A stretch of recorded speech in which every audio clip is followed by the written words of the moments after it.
بسم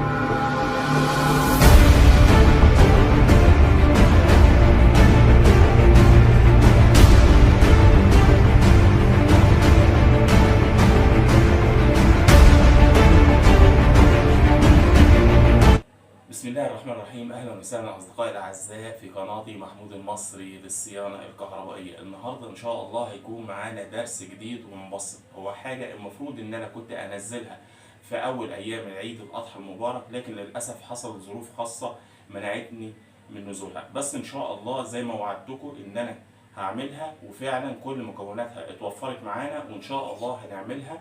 وهي مرايه تاتش. هنعملها بطريقتين في وقت واحد. يلا بينا نشوف المكونات المكونة معانا والمستخدمة في عمايل المراية التاتش. أول حاجة أنا عندي الشكل بتاعي زي ما انتم شايفين اهوت على الترابيزة. المراية بتاعتي 74 في 85. هيكون معايا إن شاء الله النهاردة في عندي نوعين من الليد. في الليد اللي هو بتاع بروفايل دهوت، وفي اللي هو الخرطوم. تمام. بالنسبه بيشتغل على ترانس 12 فولت 3 امبير. وديت زي ما انتم شايفين هنا في اللي هي المقاومه بتاعتها بتشتغل على التيار على طول. هيكون معايا مسدس الشمع بتاعي، ده اللي هو الشاحن بتاع الليد زي ما انتم شايفينه. هو بيجي بالشكل دهوت.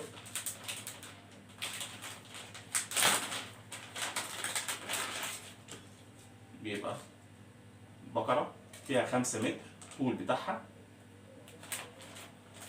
هيكون معايا علبة سيليكون زي ما انتم شايفين، واللي هو النوع ده مخصص للزق الازاز.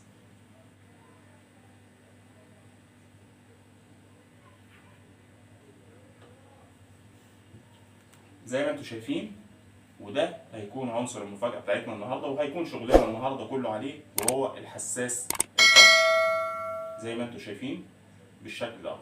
عندي فيه اللي هو الدخول، وهيكون عندي الخروج.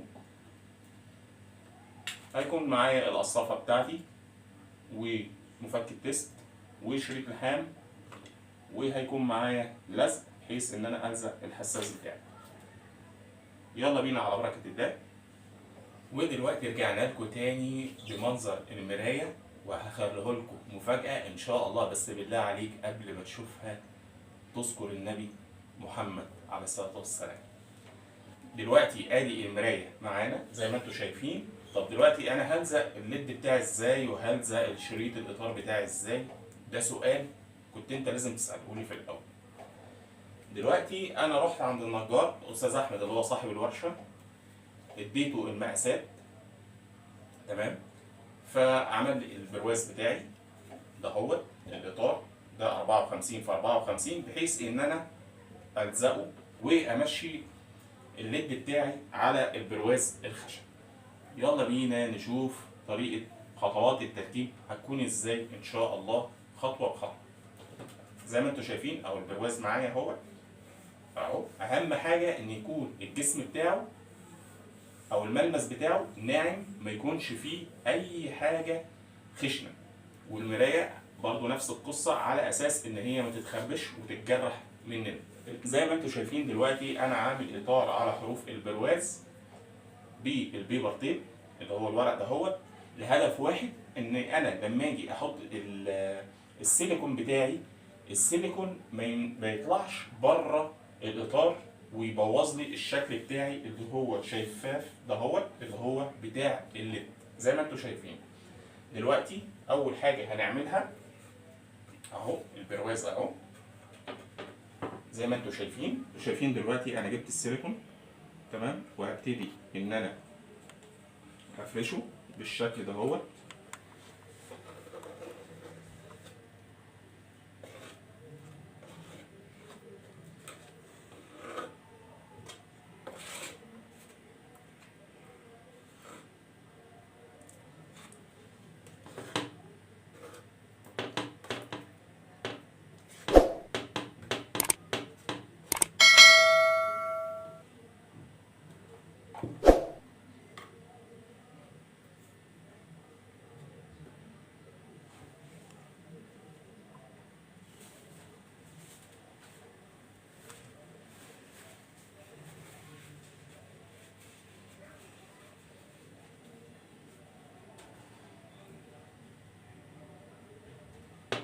زي ما انتم شايفين دلوقتي بالشكل دهوت انا حطيت السيليكون بتاعي، وهبتدي ان انا اسمي الله وننزل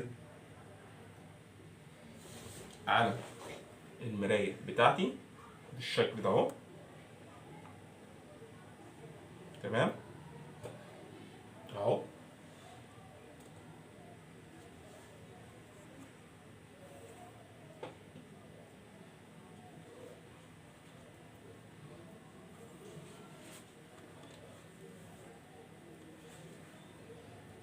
وهوزع السيليكون بتاعي زي ما انتم شايفين بالشكل ده اهو.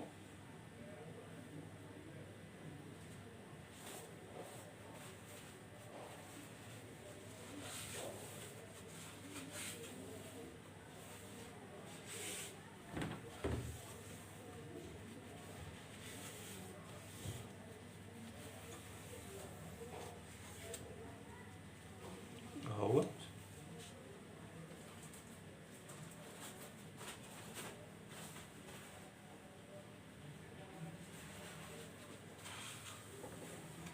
زي ما انتم شايفين اهو.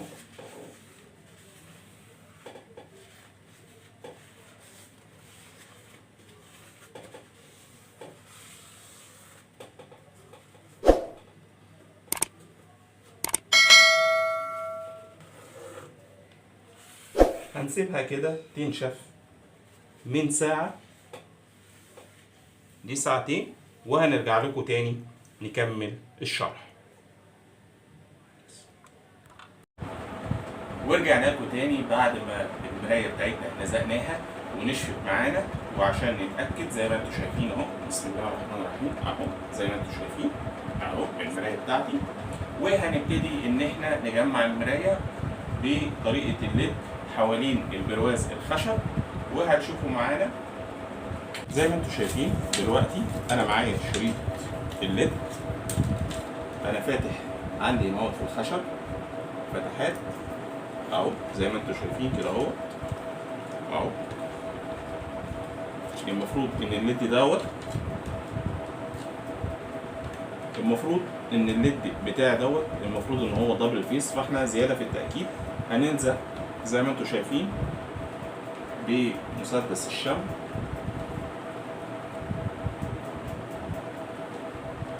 لضمان لزق الليد بتاعي ويكون جودته احسن.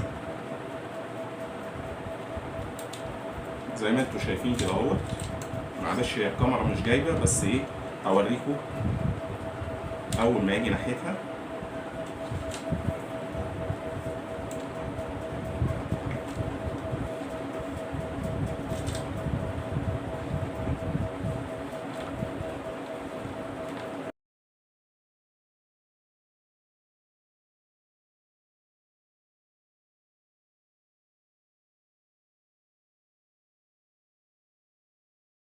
ودلوقتي رجعنا لكم تاني بعد ما ثبتنا الشريط الليد الابيض زي ما انتم شايفين. طيب احنا دلوقتي هنركب الخرطوم التاني زي ما انتم شايفين بالشكل دهوت. الخرطوم التاني دوت ممكن يكون الشمع بتاعي هيكون تقيل عليه، او هو تقيل على الشمع فهو ممكن يقع، بس هعمله بطريقه حلوه ان انا هثبته عندي بكليبسات. زي ما انتم شايفين دلوقتي انا دخلت المدخل بتاعي وهدق الكليبسات بتاعتي. اهم حاجه الحرص في الدق عشان خاطر المرايه زي ما انتم شايفين اهو.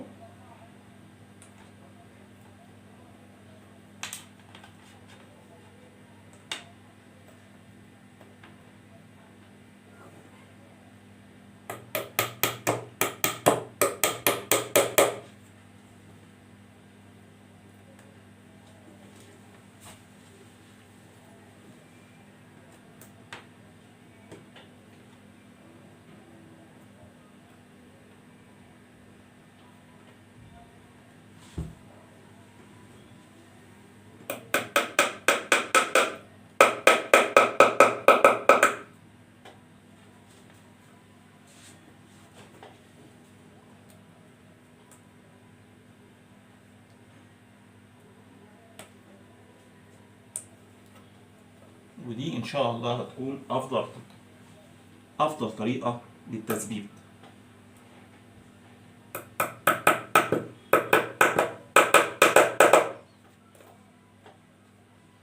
زي ما انتم شايفين هنيجي هنا اهوت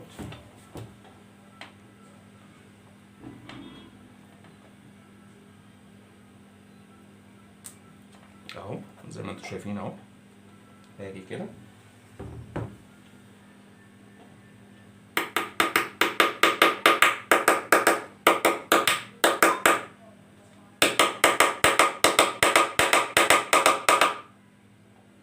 بالشكل ده اهو.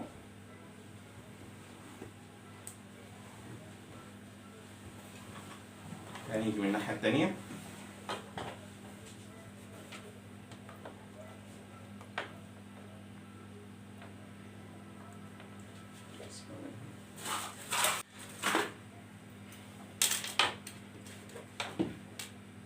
هنيجي من الجنب التاني زي ما انتم شايفين اهو. هنجيب واحدة أوسع شوية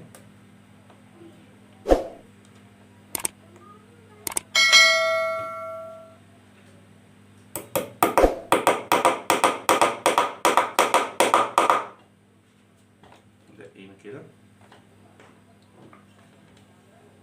واضح اهو. وهنيجي هنا كده بالشكل ده اهو.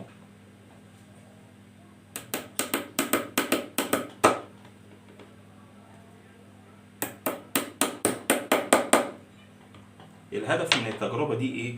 الهدف دلوقتي ان ممكن في عميل مثلا حابب ان هو عاوز الضوء يكون ابيض، هيشغل المراية بتاعته على الضوء الابيض. مثلا عاوز ان هو الضوء بتاعه يكون اللي هو الضوء الاحمر، تمام، اللي هو بتاع اللمبة العادية، هيشغل برضو نفس القصة. يعني احدى الحالتين هتبقى معاك، الطريقة دي والطريقة دي، بحيث الطريقة اللي انت حابب ان انت تشغل بيها المراية هتشوفها بيها.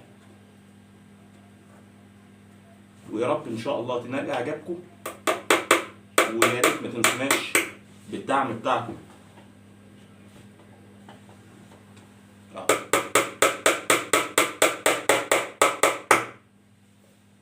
زي ما انتم شايفين اهو، تمام كده.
الشكل اللي انتوا شايفينه اهو. طبعا انا عندي زي ما انتوا شايفين في عندي طول هنقص منه، ونخلي بالنا ان في هنا هو مقاومة هنيجي بعد المقاومة على طول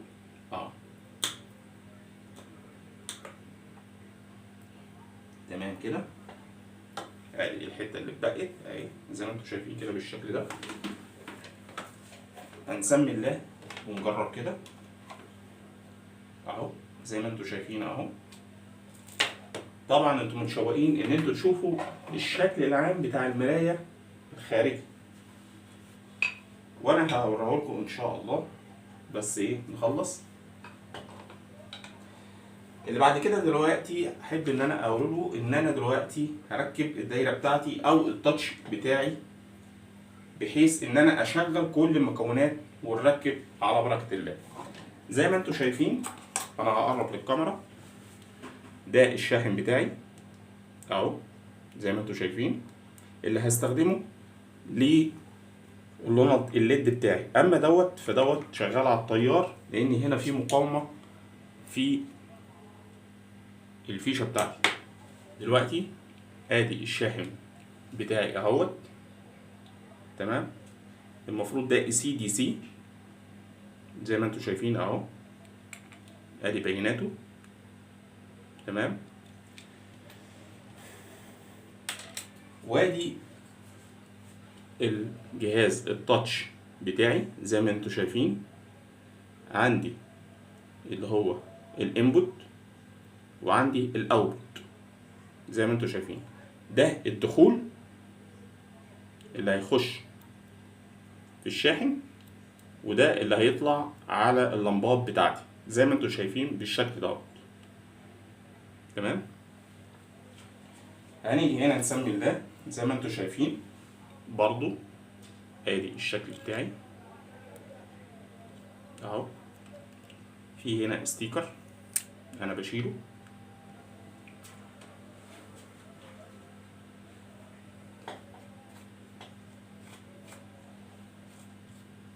طبعا قبل اي حاجة انا بنظف حوالين العدسة بتاعة المراية بتاعتي.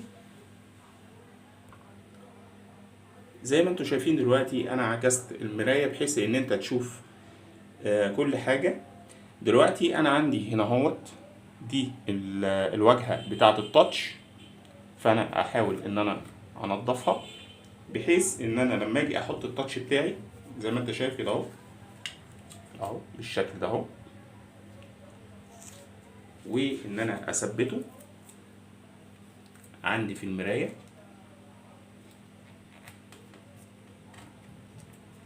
بالشكل ده اهو. طبعا خلاص الستيكر ده اهو،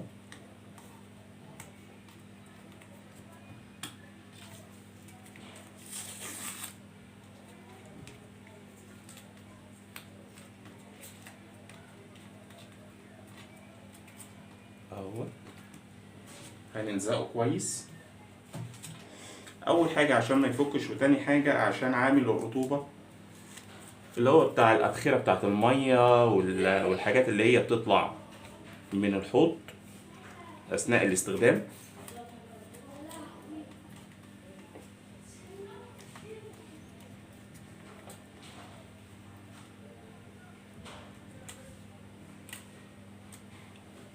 بالشكل ده.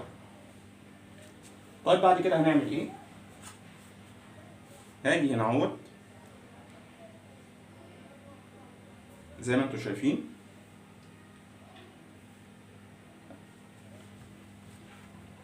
زي ما انتوا شايفين ادي الشاحن بتاعي اهو، طلعناه من العلبة. وهندخل اول مرحلة زي ما انتوا شايفين اهو، ده الدخول اهو.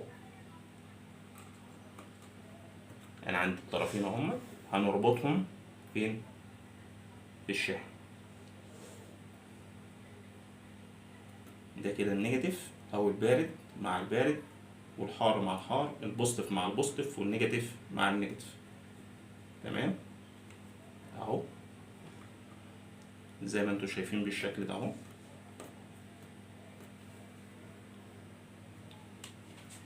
وهاجي هقوم هنا اهوت بعملية العزل، واهم حاجة عندي ان العزل بتاعي يكون جيد بالشكل اللي انتوا شايفينه ده اهو.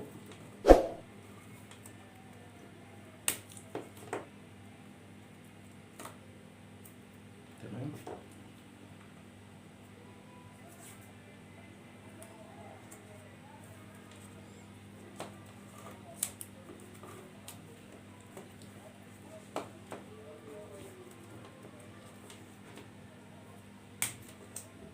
زي ما انتوا شايفين اهو كده خلاص انا خدت الطرفين اللي جايين من السنسور بتاعي دخلتهم على الشاحن، تمام كده.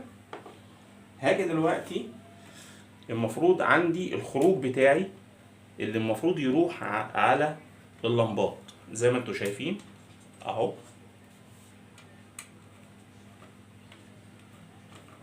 بالشكل ده اهو. هيبقى عندي اللمبه بتاعتي بقى. بص بقى ايه، هو محددها لي احمر واحمر في اسود. الاحمر في اسود ده اللي هو ايه، الارضي. طيب هو السلك ايه شكله قصير، فانا ايه هنطوله شويه بحيث ان الحاجه بتاعتي تبقى مستريحه. هنجيب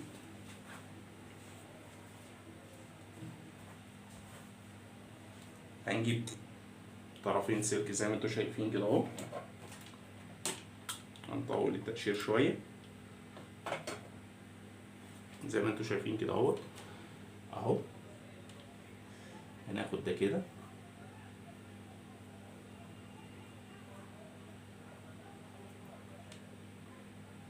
تمام، وده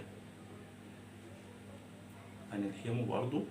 دول الطرفين اللي هم جايين من اللمبة الليد ورايحين على السنسور بتاعي اللي هو الحساس.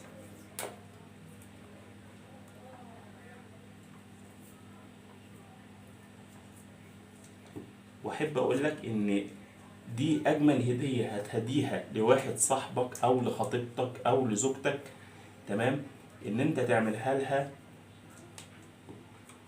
وتكون حاجة انت عاملها بايدك وحاجة كويسة جدا هتفرح بيها اللي هتهديه. دلوقتي اروح جاي خارج بالمخارج بتاعتي اللي هما الفردتين دول اهم. ادي السنسور اهو. اخد الطرف التاني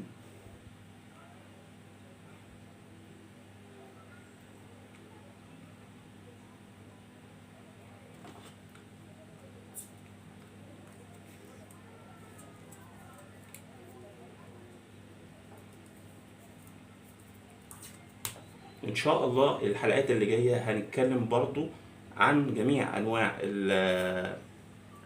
الليد. في عندي الاشكال بتاعته، الحاجات الجديده اللي طالعه في الليد اللي هو البروفايل اللي هو بيركب في الجبسن بورد، وبعض المرايات باشكال تانية ومختلفه ان شاء الله اهو كده. انا خدت العزل بتاعي اهو، وبرضو هنعزل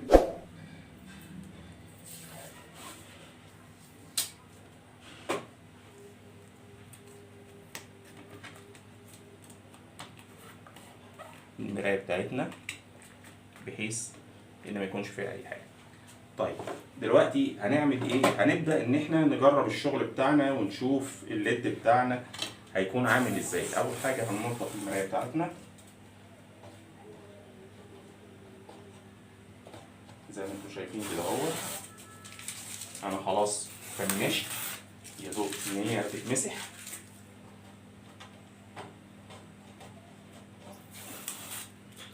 كده هنبدأ نشوف اهو الليد بتاعي اهو تمام كده. هنيجي هنا اهو هنسمي الله. طبعا دلوقتي انا هروح اركب المرايه بتاعتي وهتشوف الشكل العام. ان كان في الاول كان في مرايه كانت ملزوقه، المرايه دي احنا طبعا هنكسرها وهنعمل شويه تعديلات بحيث ان احنا الحاجات دي كلها هتتحط في فيش وهتشتغل على مفاتيح وفي نفس اللحظه هتشتغل على التاتش. يلا بينا نشوف الشكل الجمالي بتاع المرايه بتاعتنا ونقول بسم الله الرحمن الرحيم.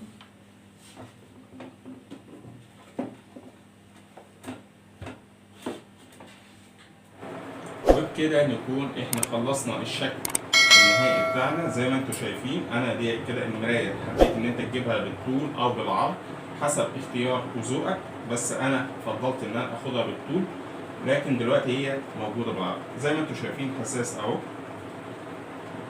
ده كده تاتش تمام. عاوز ان انا اشتغل عن طريق المفتاح زي ما انتم شايفين الشكل ده اهو. طبعا عشان الإضاءة بتاعة الغرفة فمش باينة الليد اللي ورا بتاع الخرطوم قوي، لكن لما الإضاءة تبقى قليلة هتبان أكتر. يلا بينا نروح نركبها ونشوف هناك الوضع يكون عامل ازاي. زي ما انتم شايفين دلوقتي ان احنا شلنا المراية القديمة من المكان بتاعها، تمام، وحطينا هنا اهوت 2 فيشة اكنها توصيلة نجفة بالظبط، بس بدل ما احط لمبات حطيت الفيشة بحيث ان انا اتحكم عن طريق المفاتيح بتاعتي زي ما انتم شايفين. دلوقتي هنسمي الله وهنبدأ ان احنا نركب المراية ونشوف الفينش النهائي ان شاء الله. زي ما انتم شايفين دلوقتي ان احنا لبسنا الشاحن في الفيشة بتاعته، والفيشة التانية اللي هي بتاعت الليد الخرطوم في الفيشة بتاعته زي ما انتم شايفين، تمام. هنركب المراية ونرجع لكم تاني. نكون ركبنا المراية بتاعتنا على الحيطة وثبتناها زي ما انتم شايفين بالشكل ده هو، وهنسمي الله ونقول بسم الله الرحمن الرحيم. انا عندي اول مفتاح دوت اللي هو الخاص بالحمام، تاني مفتاح ده هو اهو انا عملته زي ما انتم شايفين، ده خاص بالليد بتاعي اللي هو التاتش اهو زي ما انتم شايفين بالشكل ده هو اهو، تمام. طب دلوقتي انا مش محتاج، انا كده محتاج مثلا اضاءه بيضاء اللي هي النيون زي ما انتم شايفين بالشكل ده. طب انا مش محتاج النيون او ان انا عاوز اضاءه اللي هي الثانيه، تمام. هقفل انا التاتش بتاعي واروح مشغلها زي ما انتم شايفين كده اهو. احدى الحالتين انا معايا الشكل، عاوز اللون الابيض الليد موجود، عاوز اللي هو اللون الاحمر اللي هو اللمبه العاديه موجود. وبكده نكون هنا حلقتنا الحمد لله ان هي كده قفلت على خير. ويا رب لو الحلقه نالت اعجابكم اتمنى ان انتم ما تنسوش تدعموا القناه بلايك واشتراك وتفعيل زر الجرس ليصلكم كل جديد. مع تحيات اخوكم محمود المصري.